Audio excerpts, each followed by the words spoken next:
আসসালামু আলাইকুম ভাই। আমি যে ওই সময় লাইভটা করছিলাম ওই সময় আসলে নেট চলে গেছিল, এই জন্য আর কথা বলতে পারি নাই। হে আলামিন ভাই, আপনার নাম আলামিন না?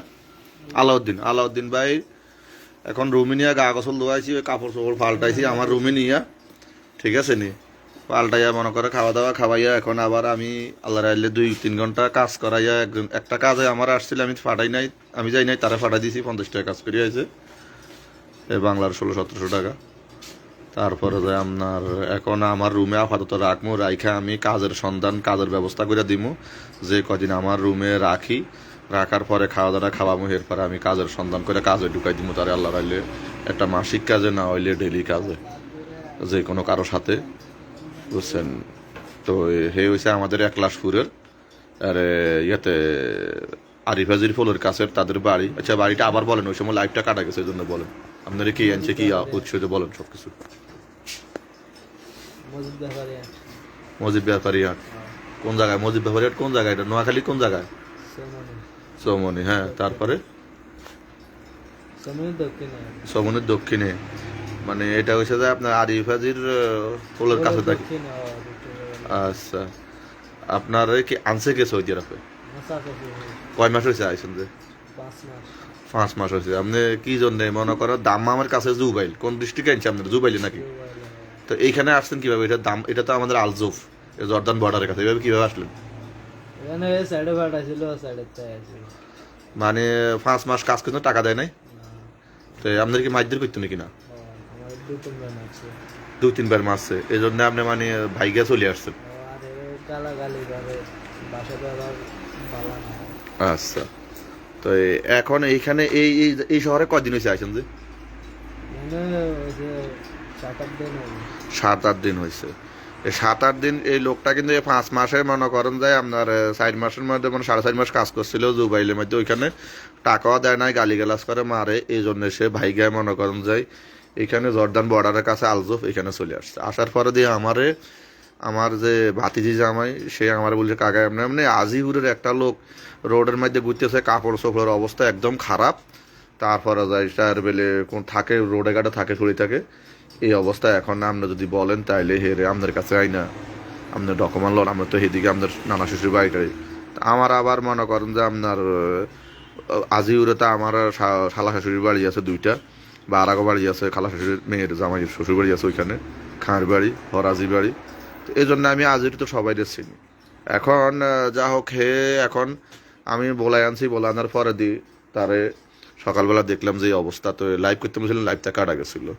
তা এখন দেখেন একটা লোকের বিদেশে আনার পরে দিই তারা মাইদ্য দেয়, তাও আমাদের নোয়াখালীর লোক। আমি শুই নাই মানে আত্মঘাতী হয়ে গেছি। আমি না তারা যেহেতু এখানে আসছে আমি একটা ব্যবস্থা করে দিই। তো এখন আমি ওইখানে তখন মনে করে আমার একটা কাজ আসছিল, কাজটা দেখে আইসা পরে 2 ঘন্টা লাগবে, পরে আমি এরে উঠে দিছি। আমি আইসা কই তুই এখানে কাজ কইরা তারপরে আয়, নাম্বার নিয়ে রাখছি, আইসা তারপরে আমি এখানে আসি, তারপরে তোর রুমে নিয়ে গা। এখন যা হোক রুমে নিয়ে গা গোসল দোয়াই দিছি। তো আমার জ্যাকেটগুলো খাড়াও, তুমি দাঁড়াও। জ্যাকেট এটা কার?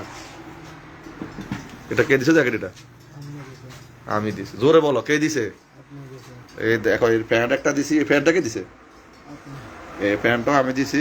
কিন্তু প্যান্টটা হয়েছে যে আমার ভাগিনা যখন চলে গেছিল এই দেশ থেকে, তখন ওই প্যান্টটা পরে দিয়েছে। তাও শিকল, তার প্যান্টটা লাগছে, কিন্তু জ্যাকেট হয়েছে আমার গায়ে। জ্যাকেটটা কিন্তু তার গায়ে লাগে না, অনেক ডোলা।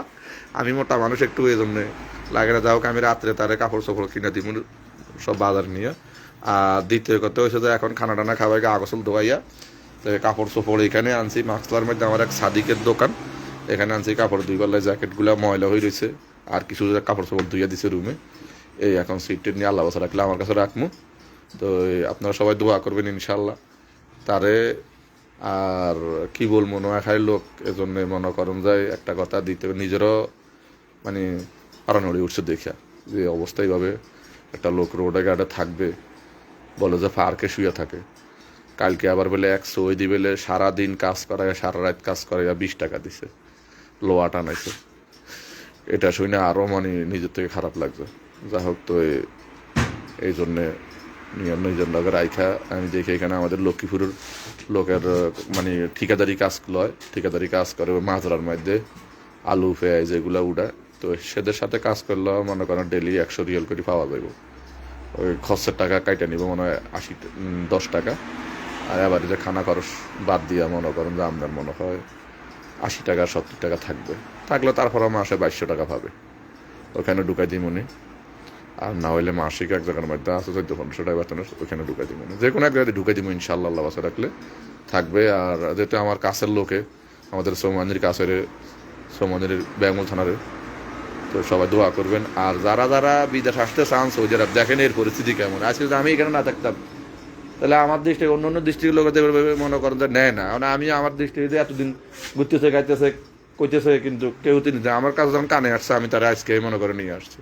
তো সবাই দোয়া করবেন। আর দ্বিতীয় কথা, সৌদি আরবের যে অবস্থা এখন তো আপনারা দেখতেছেন, এই লাইভটা করার উদ্দেশ্য হলে আপনারা দেখতেছেন যে পরিস্থিতি কেমন এখন। এই লোকটা মনে করেন যে আপনার দেখেন, এই লোকটা বয়সও তো অল্প, বিদেশে আসলো 5 মাসে না আছে কোনো কিছু, একটা জামা মনে করেন যে একটা জ্যাকেট, সকালে যদি ভিডিওটা করলাম, ওই ভিডিও দেখলেন এই জ্যাকেটটাকে আই দিয়ে এতটা মশলা দিতেছে এভাবে মনে করেন যে ঘুরতেছে রোডের মধ্যে, শুয়ে যেতেছে, ফালু বনে শুয়ে থাকে, মরুভূমি শুয়ে থাকে, আপনার ওই যে পার্কের মধ্যে শুয়ে থাকে। এভাবে কি জীবন বলে এগুলারে? ওকে, আসসালামু আলাইকুম।